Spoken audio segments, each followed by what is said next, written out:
లక్ష్మీపురం అనే గ్రామంలో లక్షాధికారి అయిన పిసినారి ఉండేవాడు.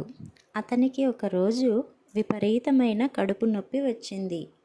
వైద్యులు వచ్చి చూసి మందులు ఇచ్చారు. కానీ నొప్పి పెరుగుతుందే కానీ కొంచెం కూడా తగ్గలేదు. పక్క ఊరిలో ఒక వైద్యుడు ఉన్నాడు. అతనికి ఎంతో అనుభవం ఉంది. అతని దగ్గరికి వెళ్ళాడు. ఆ వైద్యుడు పరీక్షగా చూశాడు. నెమ్మదిగా కడుపు అంతా నొక్కుతూ నొప్పి ఎక్కడ ఉందో తెలుసుకున్నాడు. 5 నిమిషాలు ఆలోచించి ఒక చిన్న మాత్ర ఇచ్చాడు. అరగంటలో నొప్పి తగ్గిపోయి పిసినారి మరలా లేచి నిలబడి చిరునవ్వు నవ్వాడు. మీరు చేసిన వైద్యానికి ఎంత డబ్బు ఇవ్వాలి అని అడిగాడు. 500 అన్నాడు వైద్యుడు. 5 నిమిషాల పనికి 500? ఇది చాలా ఎక్కువ అన్నాడు పిసినారి. 5 నిమిషాల పనికి 5 రూపాయలు చాలు.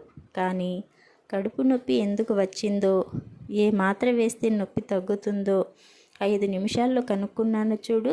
ఆ జ్ఞానానికి, అనుభవానికి మిగతా డబ్బు అన్నాడు. పిసినారి మాట్లాడకుండా సొమ్ము చెల్లించాడు. అందుకే పెద్దవాళ్ళ అనుభవం ఎంతో మేలు చేస్తుంది అంటారు. సమాప్తం.